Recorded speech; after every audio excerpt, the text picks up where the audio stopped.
साथियों, मैं संदीप यादव, मुखिया पंचायत राज बेलवा, इस 74वें गणतंत्र दिवस के इस पावन पर्व पे आप सभी पंचायत सरकार भवन बेलवा के प्रांगण में एकत्रित हुए हैं। साथियों, आजादी की लड़ाई जिसको हमारे स्वतंत्रता सेनानियों ने अपना एक एक कतरा बहाकर इस लड़ाई को लड़ा है, तब हमें आज ये गणतंत्र मिला है। गणतंत्र का मतलब जनता का तंत्र, गण मतलब जनता, तो ये जनता का तंत्र है। जनता के तंत्र के मतलब को समझने की जरूरत है आज के समाज में कि जनता का तंत्र है क्या। आज हम यहां निर्वाचित होकर आए हैं, यह भी एक जनतंत्र का हिस्सा है। मैं अकेले वोट देकर यहां मुखिया बनकर नहीं आया हूं, आप सभी के आशीर्वाद से, आप सभी के भरोसे से, आप सभी के प्यार से यह तंत्र आपका है। यह संविधान ने आपको ताकत दे रखी है कि आज मैं यहां खड़ा हूं। साथियों, इस गणतंत्र दिवस के अवसर पर मैं पंचायत के तमाम मुद्दों पे आपसे खुल के बात करना चाहता हूं। पहला मुद्दा आवास का मुद्दा है। मैं आप सभी से बताना चाहता हूं कि जीर्णोद्धार योजना के तहत, जिसको आप लोग रिपेयरिंग का नाम दे रहे हैं, वो मुख्यमंत्री आवास जीर्णोद्धार योजना है। उस जीर्णोद्धार योजना में 1996 से लेकर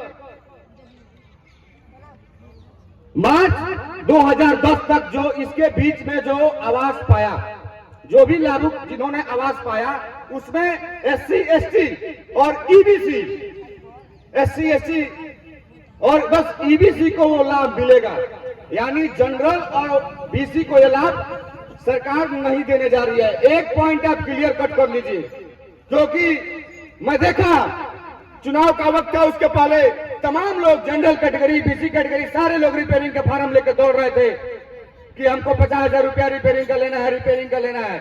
साथियों, सरकार की योजनाओं को समझने की जरूरत है कि वाकई सरकार योजना क्या ला रही है और किसके लिए ला रही है। तो साथियों, यह योजना SC/ST और बस EBC के लिए है। EBC में इस पंचायत में कौन कौन सी जातियां आती हैं? कुम्हार, प्रजापति, लोहार, शर्मा लोग, तेली, हजाम, यह जातियां अपने यहां EBC में हैं। चौहान एक परिवार है बस हरपुर में, यह जातियां बस EBC में है। ये जातियां अगर 1996 से लेकर मार्च 2010 तक आपको इंदिरा आवास का लाभ मिला होगा, अगर आपका घर क्षतिग्रस्त हो गया है या लिंटर स्तर तक कार्य किसी कारणवश नहीं पूर्ण हो पाया, वो तमाम लोग, उनको मुख्यमंत्री आवास जीर्णोद्धार योजना का लाभ मिलेगा। दूसरी बात, आवास में नाम जोड़ने का 2019 के बाद अभी तक आवास में नाम नहीं जुड़ा है। बहुत लोग मैं देखता हूं फार्म लेके दिन रात इधर उधर दौड़ते रहते हैं कि आवास में नाम जुड़वाना है, आवास में नाम जुड़वाना है, कब जुड़ेगा कब जुड़ेगा। साहब, मेरे मालिक, आप इस बात को समझिए कि आवास में नाम रोज रोज नहीं जुड़ता है। उसका एक उपयुक्त समय है कि आवास में कब किसका नाम जोड़ा जाना है। जिनका घर कच्चे मकान का हो, जो कटरेन रखे हो, जो झोपड़ी रखे हो, उन तमाम लोगों को प्रधानमंत्री आवास योजना, मुख्यमंत्री आवास योजना, जो सरकारी योजना जो आवास की चल रही है, उसका निश्चित तौर पे उसका लाभ आप लोग को मिलेगा। यह फॉर्म लेकर बार बार कहीं दौड़ने की जरूरत नहीं है। उसके लिए आसान सा तरीका है। पहला कंडीशन यह है कि लाभुक के पास राशन कार्ड की अनिवार्यता है, यानी राशन कार्ड आपका होना चाहिए, तभी आप मुख्यमंत्री आवास योजना का लाभ ले पाएंगे। फोटोकॉपी राशन कार्ड में जिस व्यक्ति का नाम हो, उसी व्यक्ति के नाम से यह आवास योजना का लाभ आप सबको मिलेगा। जो पूर्व में इंदिरा आवास प्राप्त किए हो, सरकार उनको दोबारा लाभ नहीं देने वाली है, चूंकि यह गैर कानूनी भी है दोबारा लाभ लेना। तो जो लोग आवास प्राप्त कर चुके हैं, उन तमाम लोगों से मैं गुजारिश करता हूं कि वो दोबारा अपना फॉर्म न डालें। कोई फायदा इसका नहीं है, फॉर्म रिजेक्ट हो जाएगा। तीसरा मुद्दा, मैंने आपसे कहा कि यह जनता का तंत्र है। ग्राम सभा जब लगाई जाती है तो ग्राम सभा से सूचना जब दी जाती है तो बहुत से लोग ग्राम सभाओं में नाराज होते हैं, उनका पता नहीं होता है। हमने सूचना भेजा कि आज यहाँ ग्राम सभा है, ग्राम सभा में बहुत कम लोग उपस्थित हो पाते हैं। बताइए, जब आपकी उपस्थिति कम रहेगी तो मैं क्या जानूंगा कि इस गांव में क्या योजना तैयार करनी है। ग्राम सभा का मतलब होता है कि गांव के लोगों द्वारा बनाई गई योजना। तो मैं साथियों सबसे गुजारिश करता हूं कि जब जब ग्राम सभा लगे आप अपनी उपस्थिति, अपनी भागीदारी उसमें सुनिश्चित कीजिए, ताकि हम जान सके कि किस गांव को क्या लाभ देना है। आप पंचायत सरकार भवन बेलवा में पहुंचने के लिए रास्ता नहीं था, या गड्ढा हुआ करता था, बहुत तमाम लोग जानते होंगे। हमने जीतते ही सबसे पहले पंचायत सरकार भवन बेलवा पहुंचने के लिए, जो हमारा संस्थान है जहां से सारी गतिविधियां संपूर्ण होंगी, हमने सबसे पहले निर्णय लिया कि नहीं, सबसे पहले पंचायत सरकार भवन का रास्ता बनेगा। चूंकि यह रास्ता बड़ा लंबा था, 1100 फीट का रास्ता था, लेकिन फिर भी हमने प्रण किया कि नहीं, इसको बनवाना है। चूंकि हमारे रास्ते सुगम रहेंगे तभी हमारे लोग पंचायत सरकार भवन पे पहुंच पाएंगे।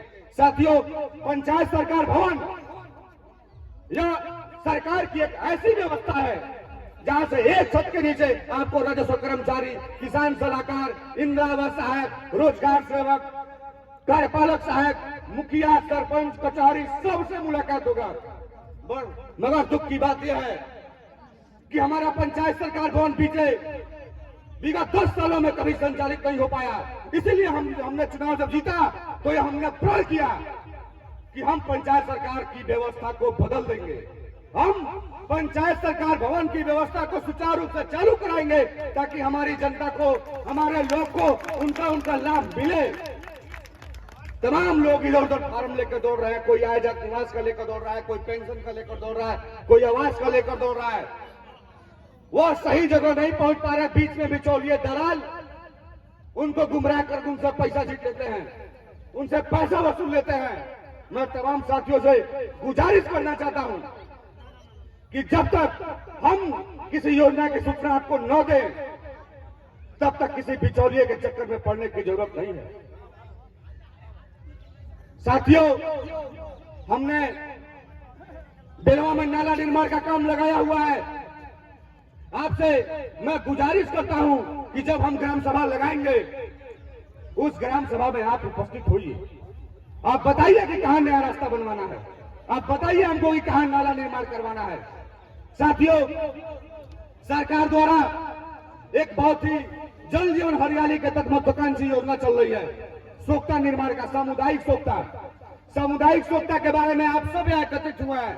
जान लीजिए कि जो पंचायत में सोख्ता का निर्माण हो रहा है वह सामुदायिक सोख्ता है। सामुदायिक सोख्ता का मतलब सामुदायिक आधार पे, समुदाय का मतलब होता है 2-3 घर मिला के एक जगह सोख्ता।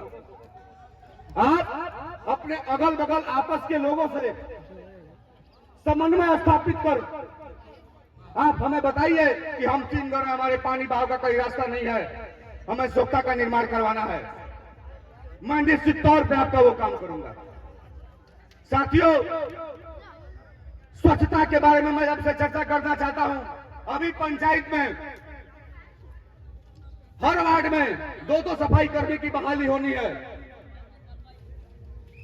बहाली की प्रक्रिया में हमने देर कर दी है, लेकिन मैं आप सभी से यह बताना चाहता हूं कि स्वच्छता अभियान के तहत हर वार्ड में 2 सफाई कर्मी रहेंगे। वह सफाई कर्मी हर घर डस्टबिन मिलेगा, एक नीला और एक हरा। नीला और हरा के बारे में समझ लीजिए, इसके पीछे लॉजिक क्या है। नीला का मतलब आपको सूखा कचरा उसमें नीला में डालना है, जैसे कागज, प्लास्टिक, यह तमाम ऐसी चीजें, लोहा, एल्युमिनियम, ये सब आपको नीले डब्बे में डालना है। जो आपको डस्टबिन, हर घर को 2-2 डस्टबिन मिलेगा, एक नीला मिलेगा, एक हरा मिलेगा। और हरे में आपको सब्जी का छिलका, मतलब जो किचन का सामान है वो आपको हरे डब्बे में डालना है। मैं लोतन पंचायत में कई पंचायतों का दौरा किया। वहां हो क्या रहा है कि आम जनता में जागरूकता नहीं होने के कारण लोग उस डब्बे में आटा रख रहे हैं, चावल रख रहे हैं। साथियों, मैं आपसे गुजारिश करता हूं कि हम आपको डस्टबिन देंगे, उसमें आप आटा चावल मत रखिएगा, गेहूं मत रखिएगा। वह डब्बा कचरे के लिए दिया जा रहा है। तो हर घर को 2 डब्बा मिलेगा, नीला और हरा। रोज आपके दरवाजे पे, आपके वार्ड में रोज आपके दरवाजे पे 2 सफाई कर्मी जाएंगे। एक को ठेला मिला होगा और ठेले में बड़े बड़े डब्बे लगे होंगे, नीला और हरा। वो सफाई कर्मी आपके दरवाजे पर जाएंगे और दरवाजे पे जाने के बाद वह डब्बा मांगेंगे कि डब्बा दीजिए, कचरा हमको ठेले में डालना है। आपसे डब्बा लेकर वह कचरा उस ठेले में डालकर फिर डब्बा आपको वापस कर देंगे। इसी तरह रोज सुबह आएंगे।